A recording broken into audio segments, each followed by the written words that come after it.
ജഡ്ജിമാരിലെ കൈക്കൂലി കഥകൾ നമ്മൾ അത് പരിഗണിക്കുമ്പോൾ അതിലേറ്റവും ഇൻട്രസ്റ്റിംഗ് ആയിട്ട്, അതായത് വളരെ നമുക്ക് താല്പര്യമുള്ളതായിട്ട് കാണാൻ പറ്റുന്ന ഒരു സംഭവം ഇന്ത്യയിൽ ഉണ്ടായിട്ടുണ്ട്. അത് പഞ്ചാബ് ഹരിയാന ഹൈക്കോടതിയിലാണ് നടന്നത് 2008. 2008 ആ പഞ്ചാബ് ഹരിയാന ഹൈക്കോടതിയിൽ ഒരു ജഡ്ജി, അതായത് നിർമ്മൽജിത്ത് കൗർ എന്ന് പറയുന്ന ഒരു വനിതാ ജഡ്ജി നിയമിക്കപ്പെട്ടു. അവർ 8/7/2008 പഞ്ചാബ് ഹരിയാന ഹൈക്കോടതിയിൽ അവർ നിയമിക്കുന്നത്.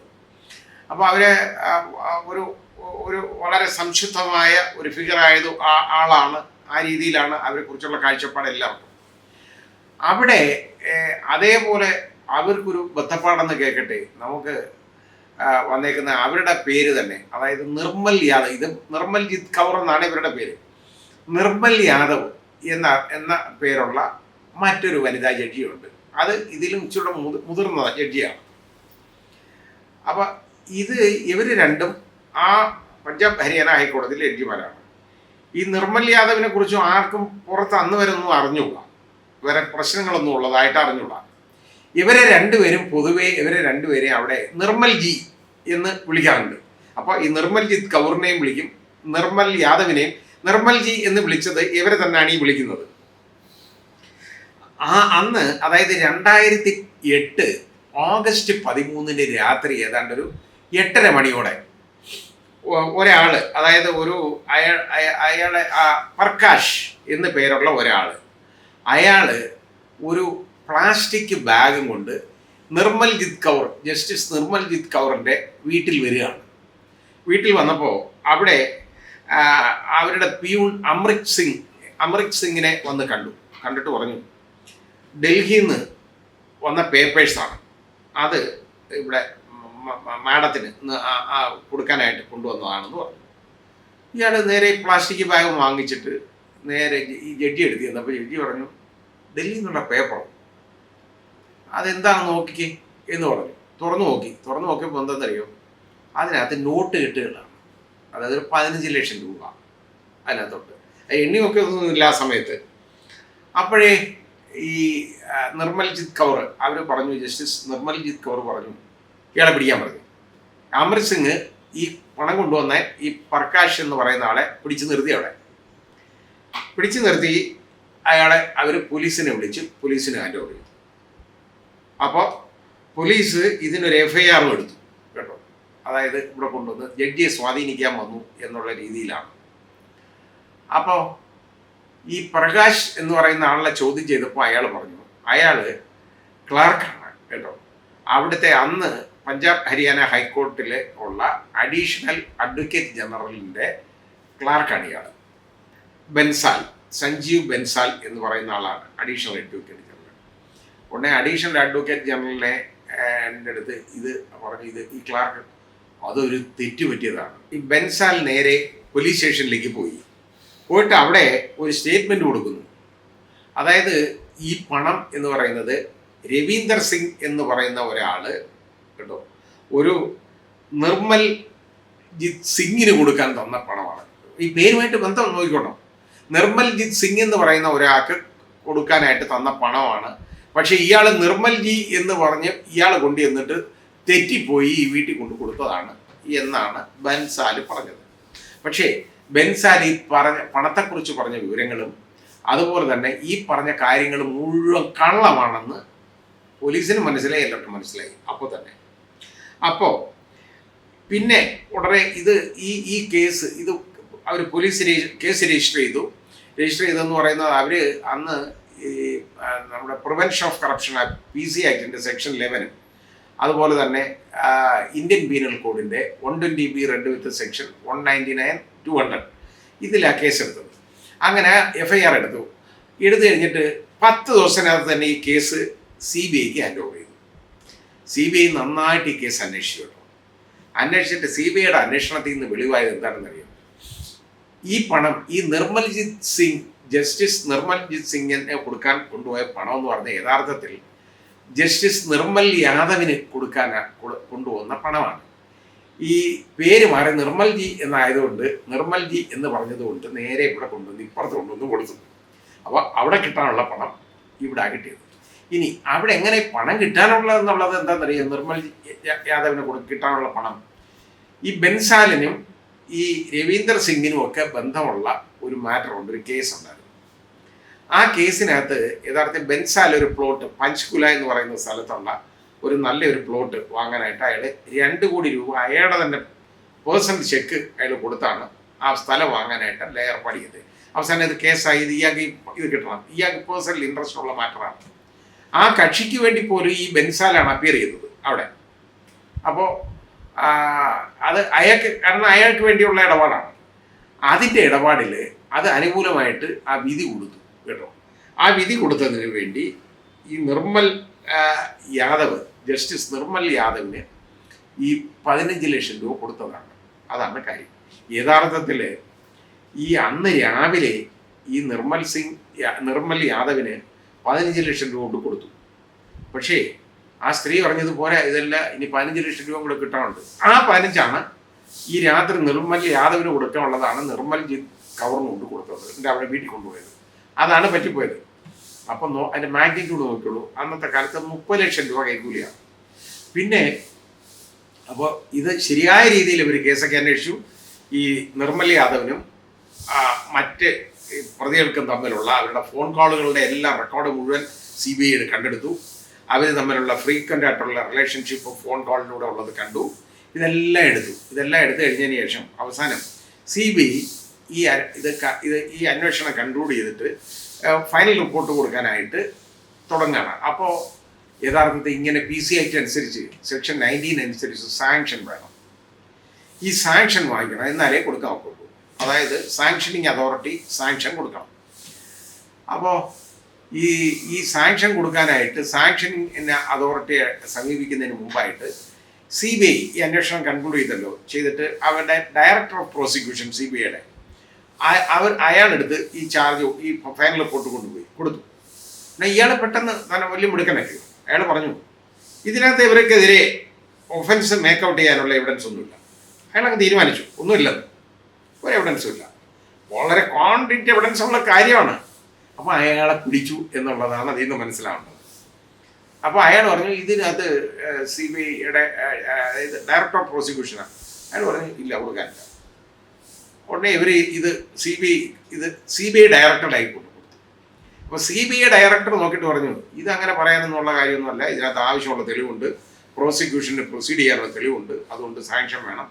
അത് ആ രീതിയിലാണ് ഇവർ പറയുന്നത് ശരിയല്ല എന്ന് പറഞ്ഞ് സാങ്ഷന് വേണ്ടി അപ്രോച്ച് ചെയ്തു.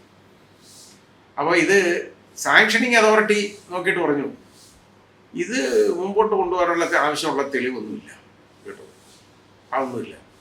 അങ്ങനെ ആ രീതിയിലായി. ഉടനെ ഇങ്ങനെയുള്ളൊരു മാറ്റർ വിട്ടുകളയാൻ പറ്റുമോ? അപ്പോൾ ഇത് ആ സാങ്ഷനിങ് അതോറിറ്റി അല്ല, അതിന് മുമ്പ് ഇത് ഉടനെ അവിടുത്തെ അറ്റോർണി ജനറലിൻ്റെ അടുത്തുനിന്ന് ഒരു അഡ്വൈസ് എടുക്കാം എന്ന് വിചാരിച്ച് CBI ഡയറക്ടർ അതിന് പോയി. അപ്പോൾ അറ്റോർണി ജനറൽ നോക്കിയിട്ട് പറഞ്ഞു ഇത് പ്രൊസീഡ് ചെയ്യാനുള്ള എവിഡൻസ് ഒന്നുമില്ല പ്രോസിക്യൂഷൻ, അതുകൊണ്ട് ഇത് സാങ്ഷന് പോകുന്നതിൻ്റെ ആവശ്യമില്ല. അപ്പം പിന്നെ സാങ്ഷന് പോകാൻ പറ്റത്തില്ല. അങ്ങനെ വന്നു കഴിഞ്ഞപ്പോൾ CBI എന്ത് ചെയ്യുന്നറിയാമോ, ഇതെല്ലാം കൂടെ അവസാനം എടുത്ത് നേരെ ഇതൊരു ക്ലോഷർ റിപ്പോർട്ട്, അതായത് CBI അതായത് സാങ്ഷൻ ഡിനൈഡ് എന്നാണ്. എന്നിട്ട് അതുപോലെ CBI കേസ് എഴുതള്ളാൻ തീരുമാനിച്ചെന്ന് വിളി വന്നു. പക്ഷേ CBI അല്ല ഇതൊന്നും ചെയ്തേക്കുന്നത്, വേറെ ആളുകളാണ്. CBI അന്വേഷിച്ച് പ്രോപ്പറായിട്ട് അന്വേഷിച്ച് ഫൈനൽ റിപ്പോർട്ട് കൊടുക്കാൻ വേണ്ടിയാണ് ഈ സാങ്ഷന് വേണ്ടി പോകുന്നത്. അവസാനം ഇതൊരു ക്ലോഷർ റിപ്പോർട്ട് എഴുതി അവിടെ ഈ പഞ്ചാബ് ഹരിയാനയിലുള്ള CBI സ്പെഷ്യൽ കോർട്ടിൽ അവിടെ കൊടുത്തു കഴിഞ്ഞപ്പോൾ CBI സ്പെഷ്യൽ ജഡ്ജ് കേട്ടോ, CBI സ്പെഷ്യൽ ജഡ്ജ് അത് എടുത്തു. അതായത് ഒരു തീരുമാനം എടുക്കണമല്ലോ. അപ്പോൾ CBI സ്പെഷ്യൽ ജഡ്ജ് എന്ത് ചെയ്യുന്നറിയാം, വളരെ ബോൾഡാണ്. ഹൈക്കോടതി ജഡ്ജിക്കെതിരെയാണ് ഇത് വന്നേക്കുന്നത്. ഈ നിർമ്മൽജിത്ത് യാദവിനും രവീന്ദർ സിംഗ്, ബൻസാല് തുടങ്ങിയുള്ള ആളുകളുടെ പേരിലാണ് ഇത്രയും ആളുകളുടെ പേരിലും വേറെ 2 പ്രതികളുടെ പേരിലൂടെയാണ് ഈ ചാർജ് വന്നേക്കുന്നത്. ആ മിടുക്കനായിട്ടുള്ള ആ സെഷൻ ജഡ്ജി, സ്പെഷ്യൽ ജഡ്ജി, അയാൾ പറഞ്ഞു ഇത് സ്വീകരിക്കാനൊന്നും പറ്റത്തില്ല. അപ്പോൾ അപ്പോഴത്തേക്ക് ഇവർക്കെതിരെ ഇൻഹൗസ് പ്രൊസീജിയർ നിർമ്മൽ യാദവിനെതിരെ തുടങ്ങി ഇവരെ ആ, ഉത്തരാഖണ്ഡ് ഹൈക്കോടതിയിലേക്ക് സ്ഥലം മാറ്റി. അപ്പോൾ ഉത്തരാഖണ്ഡ് ഹൈക്കോടതിയിൽ ഇരിക്കുമ്പോഴാണ് ഇങ്ങനെ ഈ സംഭവം വരുന്നത്. അതിനകത്ത് ഇൻഹൗസ് പ്രൊസീജിയർ നടത്തി അന്വേഷണം നടത്താൻ കമ്മിറ്റി നിയോഗിച്ചതിനകത്ത് നമ്മുടെ അന്ന് സുപ്രീം കോടതിയിലുണ്ടായിരുന്ന എച്ച് എൽ ഗോഖലെ, അതേപോലെ നമ്മുടെ ബഹുമാനിയായ ജസ്റ്റിസ് കെ എസ് രാധാകൃഷ്ണൻ, നമ്മുടെ കേരള ഹൈക്കോടതിയിൽ നിന്ന് പോയ ആളാണ്, അദ്ദേഹമാണ്. പിന്നെ അതുകൂടാതെ ജസ്റ്റിസ് മദൻ ബി ലൂക്കോർ, ഇവർ 3 പേരും കൂടാണ്. ഇവർ യഥാർത്ഥത്തിൽ ഇത് ഇവർ കണ്ടിട്ട് പറഞ്ഞു, ഇതിനകത്ത് ഈ നിർമ്മൽ യാദവാണ് ഇതിനകത്ത് യഥാർത്ഥത്തിൽ ഈ പണം കൊണ്ടുപോയിരിക്കുന്നത്, നിർമ്മൽ യാദവിന് കൊടുക്കാനുള്ളതാണ്, അത് തെറ്റി ഇവിടെ കൊടുത്തതാണ്, അവർ കറക്റ്റാണ് എന്നുള്ളത് അവർ റെക്കോർഡ് ചെയ്ത് റിപ്പോർട്ട് കൊടുത്തു. ഇത് കഴിഞ്ഞതിന് ശേഷം ഏതായാലും ഇത് അപ്പോൾ CBI പറഞ്ഞു ഈ നിർമ്മൽ യാദവിനെയും അതുപോലെ തന്നെ നിർമ്മൽജിത്ത് കൗറിനെയും ഇവരെ 2 പേരെയും ഒന്ന് എക്സാമിൻ ചെയ്തവർക്ക് സ്റ്റേറ്റ്മെൻറ്റ് റെക്കോർഡ് ചെയ്യണം. അപ്പോൾ അതിനുള്ള പെർമിഷൻ സുപ്രീം കോടതി ചോദിച്ചു. അപ്പോൾ സുപ്രീം കോടതിയിൽ നിന്ന് അന്ന് ചീഫ് ജസ്റ്റിസ് KG ബാലകൃഷ്ണനാണ്. അദ്ദേഹം പറഞ്ഞു ഒരു കാര്യം ചെയ്യാം, അവർ ചോദിച്ചോളൂ, ഒരു കുഴപ്പമില്ല. അദ്ദേഹം പെർമിറ്റ് ചെയ്തിട്ട് പറഞ്ഞു അവർക്ക് സൗകര്യമുള്ള ഒരു പ്ലേസിൽ വെച്ച് അവരെ ഇൻ്റർവ്യൂ നടത്തി സ്റ്റേറ്റ്മെൻറ്റ് എടുക്കാം. പക്ഷേ അതൊരു CBIയുടെ DIG റാങ്കിലുള്ള ഒരു ഉദ്യോഗസ്ഥനായിരിക്കണം. അങ്ങനെ ആ രീതിയിൽ ആണ് അതിൻ്റെ ബാക്കി അന്വേഷണം നടന്നത്. ഇതിനിടയിൽ ഈ രവീന്ദർ സിംഗ് കൊണ്ടുപോയിട്ട് ഒരു ആൻറ്റിസിപ്പേറ്ററി മുൻകൂർ ജാമ്യാപേക്ഷ കൊടുത്തു. അപ്പോൾ ചാർജ് സ്വീകരിച്ചു, എല്ലാം ആയി. മുൻകൂർ ജാമ്യാപേക്ഷ കൊടുത്തു. മുൻകൂർ ജാമ്യാപേക്ഷ കൊടുത്ത് ഇപ്പോൾ അത് ഹൈക്കോടതി തള്ളി കേട്ടോ, അത് പോയി. പിന്നെ ഇത് എങ്ങനെയാണ് ഈ പണം കിട്ടിയതെന്ന് ചോദിച്ചു കഴിഞ്ഞാൽ 11/3/2008 ഈ നിർമ്മൽ യാദവ് ഒരു ഉത്തരവ് പറഞ്ഞു കേട്ടോ, ഒരു റെഗുലർ സെക്കൻഡ് അപ്പീൽ RSA, ഈ ബൻസാലിൻ്റെ ഇല്ല വസ്തുവിനെ സംബന്ധിച്ചുള്ള കേസാണ്. അത് ബൻസാലിന് അനുകൂലമായിട്ട് വിധി, രവീന്ദർ സിംഗ് ആണ് അതിൽ കക്ഷി, അയാൾക്ക് അനുകൂലമായിട്ടുള്ള വിധി കൊടുത്തു. ആ വിധി കൊടുത്ത പ്രതിഫലമാണ് ഈ പണം എന്ന് കണ്ടു.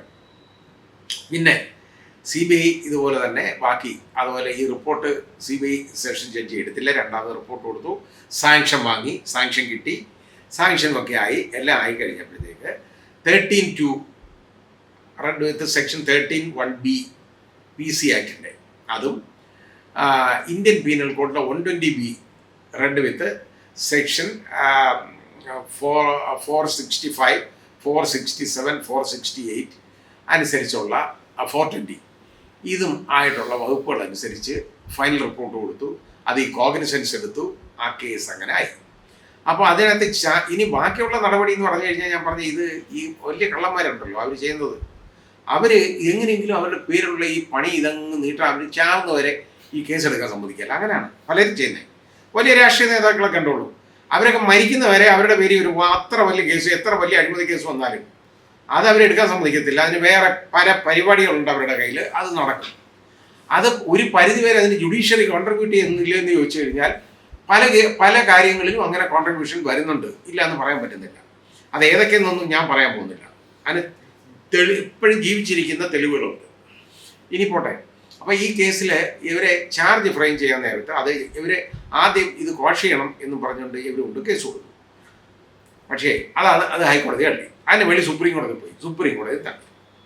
പിന്നെ ചെയ്ത പണി എന്ന് പറഞ്ഞു കഴിഞ്ഞാൽ ചാർജ് ഫ്രെയിം ചെയ്തു. അപ്പം ചാർജ് ഫ്രെയിം ചെയ്ത് കഴിഞ്ഞപ്പോൾ അത് ഡിസ്ചാർജ് ആപ്ലിക്കേഷൻ കൊടുത്തു, അത് തള്ളി എന്ന് പറഞ്ഞിട്ട് അതിൻ്റെ മേളിൽ ഹൈക്കോടതി പോയി, അതും തള്ളി. അപ്പോൾ അതിൻ്റെ മേളിൽ സുപ്രീം കോടതി പോയി, അതും തള്ളി. അപ്പോൾ കാലങ്ങൾ ഇങ്ങനെ കഴിഞ്ഞുകൊണ്ടിരിക്കുക. 2008 കേസാണ്, ഇതുവരെ ഒന്നും ആയിട്ടില്ല. അപ്പോൾ അതിനകത്ത് 81 സാക്ഷികളാണ് ഈ കേസിലുള്ളത്. അപ്പോൾ ഇതിങ്ങനെ വലിച്ചഴക്കപ്പെട്ടുകൊണ്ടിരിക്കുകയാണ്. കാലങ്ങൾ ഇത്രയായി.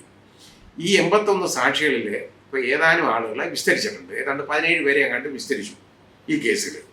അതിൽ ഇപ്പോൾ ഇത്രയും കാലം കഴിഞ്ഞല്ലോ, ഏതാണ്ട് 4 പേര്, അത് വളരെ ഈ മെയിനായിട്ടുള്ള സാക്ഷികൾ 4 പേര് ഇതുവരെ കൂറുമാറിയതായിട്ട് പറയപ്പെടുന്നു. ബാക്കി അതിനെക്കുറിച്ച് ഡീറ്റെയിൽസ് ബാക്കി അറിഞ്ഞൂടാ. ഇതാണ് നമ്മുടെ ഈ കേസിൻ്റെ നാൾ വഴി. അതായത് ഇന്ത്യ കണ്ടേക്കുന്ന, അതായത് പുറത്തു വന്ന കൈക്കൂലി ആൾ മാറിക്കൊടുത്തു, അതുമൂലം മാത്രം പുറത്തു വന്ന ഒരു കേസാണിത്. അപ്പോൾ അവിടെ ഇത് ആൾ മാറി കൊടുക്കാതെ നേരെ കൊണ്ട് കൊടുത്ത എത്രയോ കേസുകളാണെന്ന് ആലോചിച്ച് നോക്കുന്നത്.